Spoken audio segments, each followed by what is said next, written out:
हरे कृष्ण। तो आज के আমরা বৈষ্ণব সেবার মাহাত্ম্য শ্রবণ করব। বৈষ্ণব সেবার উপরে আমরা আজকে একটা গল্প শ্রবণ করব, যে গল্প শ্রবণ করার পরে আপনার চেতনা পরিবর্তন হবে। হরে কৃষ্ণ। তো আমার এই চ্যানেল যদি আপনি নতুন, তো সাবস্ক্রাইব করবেন, নিচে থাকা বেল আইকনটি অবশ্যই প্রেস করবেন। আর যদি গল্পটা ভালো লাগে, মাহাত্ম্য যদি শ্রবণ করে আপনার হৃদয়ে দাগ কাটে, তো সকলকে শেয়ার করে দেবেন। হরে কৃষ্ণ। শাস্ত্রে বৈষ্ণব সেবার মাহাত্ম্য প্রদান করা আছে।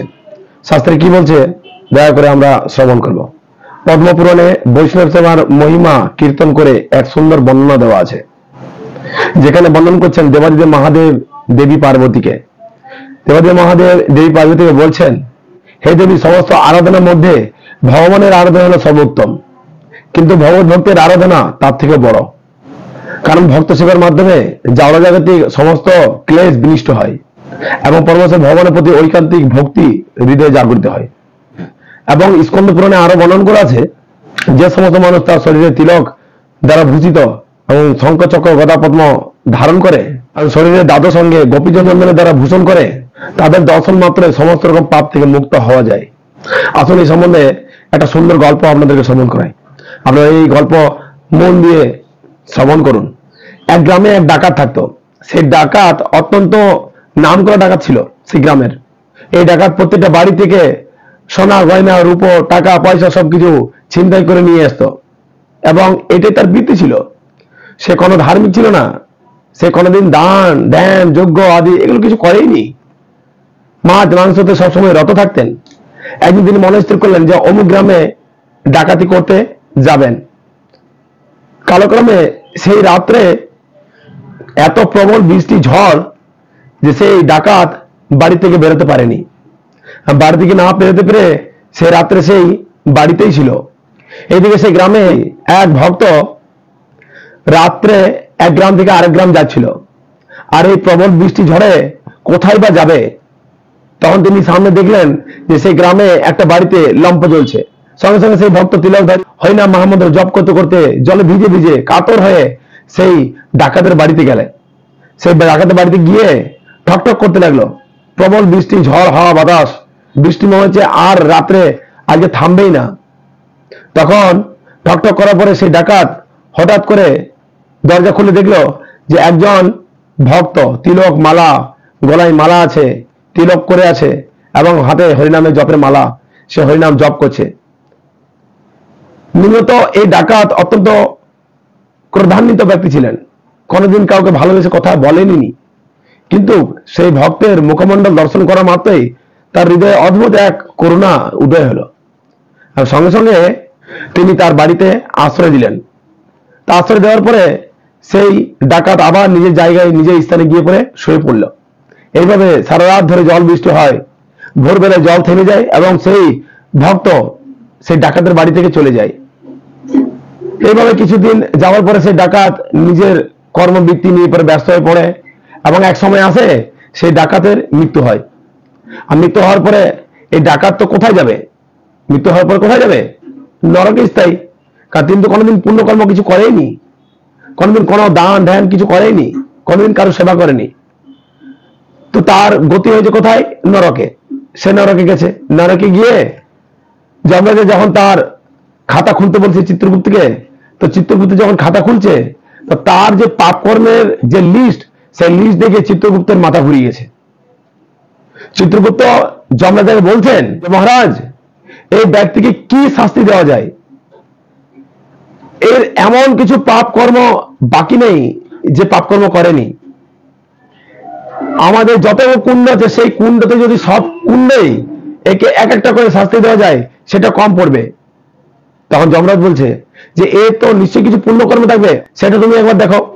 বলছে, মহারাজ, সম্পূর্ণ খাতাতে শুধু লাল দাগ আছে, নীল দাগের কোনো প্রশ্নই নেই, নীল দাগ নেই এর খাতাতে। তখন যমরাজ বলে, দেখো দেখো দেখো যদি থাকে।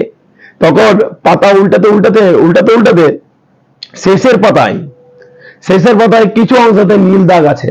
যখন সেই নীল দাগটাকে ক্যারি করে, যে নীল দাগটা কিসের জন্য, তখন দেখে যে এক রাত্রে জল বৃষ্টিতে এক শুদ্ধ ভক্ত, শুদ্ধ বৈষ্ণবকে তার বাড়িতে শুধু আশ্রয় দিয়েছিল। যে মেয়ে এই ব্যাপারে চিত্রগুপ্ত যমরাজাকে বলেন, সঙ্গে সঙ্গে যমরাজা বলে সেই ব্যক্তিকে এখানে আনা হোক। যমরাজাকে যখন সেই ডাকাতকে উপস্থাপনা করা হয়, তখন সেই ডাকাতকে যমরাজা বলতে থাকে যে দেখো, তোমার নরকে গতি হয়েছে, তুমি কোনোদিন জীবনে একটা পুণ্যকর্ম করেনি, দান ধ্যান আদি কিছু করেনি, কোনোদিন কোনো মানুষকে ভালোবেসে তুমি কথা পর্যন্ত বলেনি, তো তোমার গতি কিন্তু নরকে। কিন্তু শেষের সময় তোমার একটা নীল দাগ আছে, তুমি বলতে পারবে তুমি কি সেবা করেছিলে? তখন সেই ডাকাত বলছে, আমার মনে হচ্ছে না আমি কোনো সেবা করেছি। তখন চিত্রগুপ্ত বলছে, না প্রভু, ইনি একজন বৈষ্ণবকে তার বাড়িতে আশ্রয় দিয়েছিল।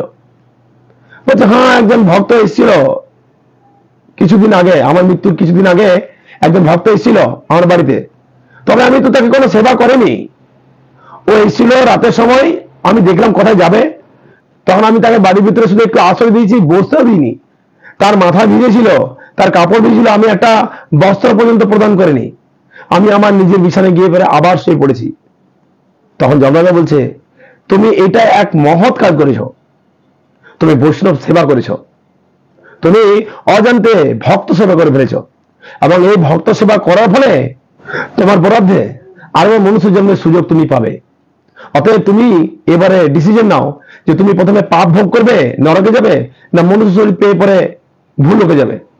তখন সেই ডাকাত অত্যন্ত গভীরভাবে চিন্তা করে দেখলো যে আমি সেই বৈষ্ণবকে কিছু করিনি, সেবা করিনি, আমি সেই বৈষ্ণবকে কিছু খেতেও দিইনি, আমি সেই বৈষ্ণবকে বাড়িতে বসার জন্য কোনো আসন দিইনি, তিনি জলে ভিজেছিল, তাকে আমি একটা বস্ত্র পর্যন্ত প্রদান করিনি।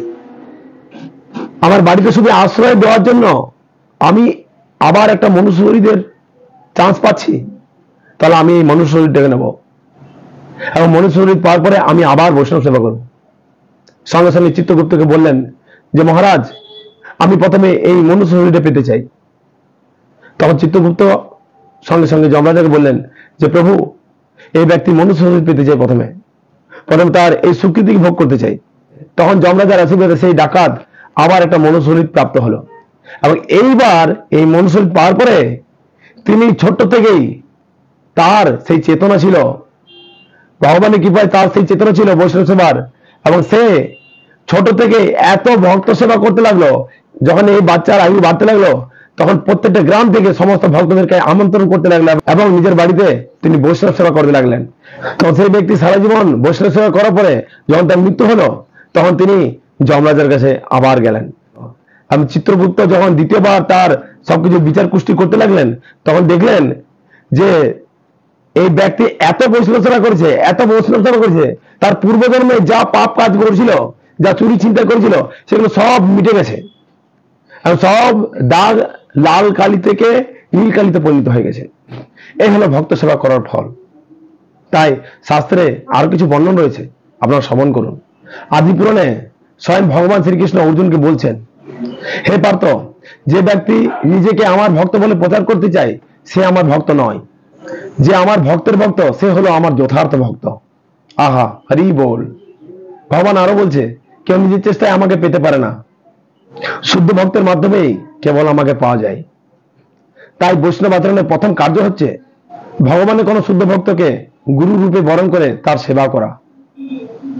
যখন আপনি ভগবানের শুদ্ধ ভক্তকে গুরু রূপে সেবা করবেন, তখন সেই সেবার মাধ্যমে ভগবান সন্তুষ্ট হবে, এবং আপনি ভগবানের অশেষ কৃপা গ্রহণ করতে পারবেন। বৈষ্ণবের সেবাই হলো পরম সেবা। ভগবানকে একমাত্র সন্তুষ্ট করার মাধ্যম হলো বৈষ্ণব সেবা। প্রত্যেকটা ব্যক্তির বৈষ্ণব সেবা করা উচিত। তাই এই সেবার মাহাত্ম্য যদি আপনাদের ভালো লেগে থাকে, তো অবশ্যই সকল ভক্তদের কাছে এই সেবার মাহাত্ম্য প্রচার করে দিন।